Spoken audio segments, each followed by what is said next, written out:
আমার প্রিয় অষ্টম শ্রেণীর ছাত্রছাত্রীরা, রাত পেরোলেই তোমাদের ফার্স্ট ইউনিট টেস্ট ইংরাজি বিষয়ের পরীক্ষার এই দোরগোড়ায় দাঁড়িয়ে তোমাদের জন্য নিয়ে চলে এলাম ইংরাজি বিষয়ে একটি চূড়ান্ত গুরুত্বপূর্ণ মডেল কোশ্চেন পেপার ও সাথে তার answer.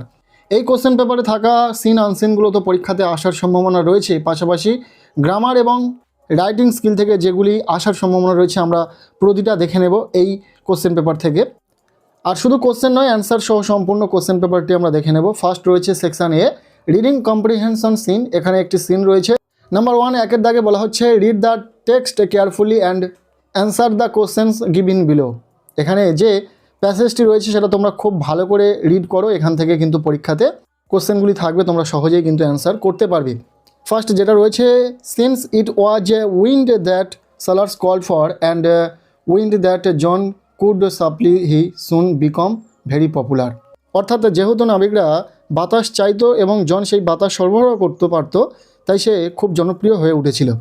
When he twist the cap he could summon the east wind and the west wind. অর্থাৎ যখন সে টুপিটি মোচড় দিত, সে পূর্ব ও পশ্চিমের বাতাসকে ডাকতে পারত।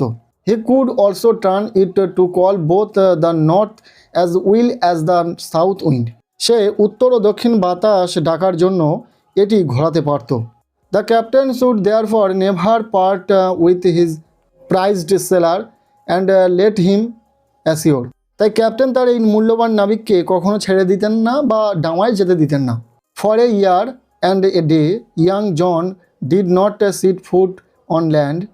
হি saw nothing but the churning of the waves.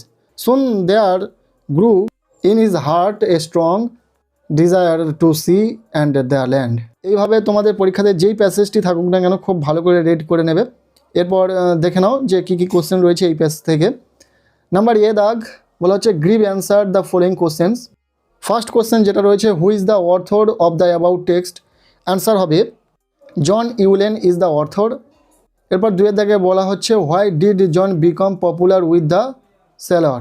Answer হবে and John could supply the wind sailor desire John become popular with the sailor. এরপর নাম্বার বি দাগে বলা হচ্ছে write T for true and F for false statements. এখানে true false রয়েছে, এখানে যে true ফলসগুলোর অ্যান্সার হবে সেগুলো দেখে নাও। First question, the captain permitted John to go ashore. তোমরা জানোই এটা ফলস। এবার সেকেন্ড নাম্বার যে কোশ্চেনটি রয়েছে, John could see the waves moving violently. Answer হবে ট্রু। এরপর সি দাগ বলা হচ্ছে find out words from the given text which mean the followings. এখানে তোমাদের যে কোশ্চেনগুলি রয়েছে তার সঠিক অ্যান্সার লিখতে হবে। কী কী রয়েছে তোমরা দেখে নাও। এখানে আমরা প্রতিটা কোশ্চেনের অ্যান্সার করে দিয়েছি ডিফারেন্ট কালারের কালি দিয়ে, যাতে তোমাদের বুঝতে সুবিধা হয়। নেক্সট রয়েছে রিডিং কম্প্রিহেনশন আনসিন। এখানে দুয়ের দাগ বলা হচ্ছে read the following passage and answer the questions that follow. এখানে ডক্টর এপিজে আব্দুল কালাম সম্বন্ধীয় একটি বায়োগ্রাফি টাইপের রয়েছে প্যাসেজ হিসাবে, তোমরা খুব ভালো করে পড়ে নাও। এখান থেকে যে নিচে কোশ্চেনগুলো রয়েছে আমরা তারপর দেখে নেব। Doctor APJ Abdul Kalam was A brilliant person. He is known as the missile man of India and various missile like Prithvi, Trishul, Akash, Agni etc. are developed mainly due to his efforts. He had the skill of solving measurement using very smoothly. He was fond of music, the Quran and the Gita. He loved the common people and children in particular. After becoming the president of India, he used to interact with the children all over India. এখানে সম্পূর্ণ প্যাসেজটি তোমরা খুব ভালো করে read করো, যাতে এর সাপেক্ষে যে কোশ্চেনগুলো রয়েছে নিচে আমরা সঠিকভাবে অ্যান্সার করতে পারি। এরপর নিচে রয়েছে ফার্স্ট কোশ্চেন, এর দাগ বলা হচ্ছে ট্রিক দ্য কারেক্ট অ্যান্সার। এখানে সঠিকটিতে তোমাদের টিক চিহ্ন দিতে হবে। 4টি নম্বর রয়েছে, 4টি প্রশ্ন এখানে রয়েছে। First question, doctor APJ Abdul Kalam was A fond of. Answer হবে মিউজিক। এই এমসিকিউ টাইপ প্রতিটা প্রশ্নের ক্ষেত্রেও আমরা অ্যান্সার করে দিয়েছি, দেখতে পাচ্ছ ডিফারেন্ট কালারের কালি দিয়ে চিহ্নিত করে দিয়েছি, যাতে তোমরা বুঝতে পারো যে কোন কোশ্চেনের অ্যান্সার কোনটি।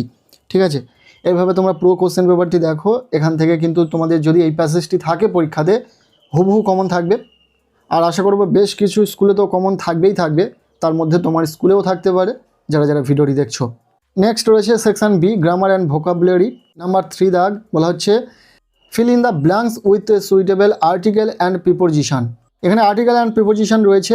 তোমরা দেখতে পাচ্ছ এখানেও আমরা অ্যান্সার করে দিয়েছি, তোমরা পড়ে নিতে পারো কোথায় কি বসবে, কোথায় ইন বসবে, কোথায় অ্যান বসবে, কোথায় অন বসবে, কোথায় বাই বসবে।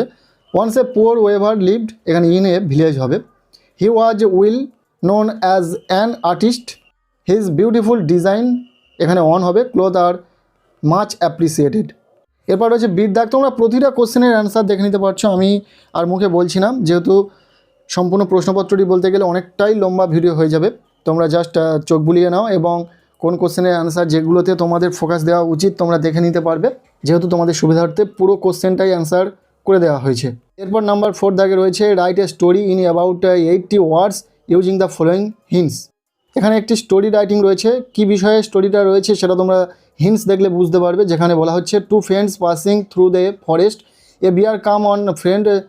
বুঝতে পারছো যে টু ফ্রেন্ডস অ্যান্ড বিয়ারের যে গল্পটি রয়েছে সেই গল্প থেকে তোমাদের হিন্টসটা দেওয়া হচ্ছে মোটামুটি। তো এই গল্পটিকে তোমাদেরকে বানিয়ে লিখতে হবে। স্টোরি রাইটিংয়ের ক্ষেত্রে তোমাদের স্টোরি আসার সম্ভাবনা রয়েছে পরীক্ষাতে, এটিও ভীষণ ইম্পর্টেন্ট, তোমরা দেখে রাখো। এই ছিল ক্লাস 8 ফার্স্ট ইউনিট টেস্ট ইংরাজি বিষয়ের একটি মডেল কোশ্চেন পেপার, সাথে তার অ্যান্সারও শেয়ার করলাম। কেমন লাগলো আজকের এই ভিডিওটি অবশ্যই কমেন্ট সেকশনে জানিও। ভিডিওটি ভালো লেগে থাকলে লাইক করে দাও, চ্যানেলে নতুন হলে চ্যানেলটিকে সাবস্ক্রাইব করে রাখো, আর পারলে ভিডিওটি বন্ধুদের সাথে প্রচুর শেয়ার করে দাও। প্রত্যেকের ইংরাজি পরীক্ষা খুব ভালো হোক, সবার জন্য শুভকামনা রইল।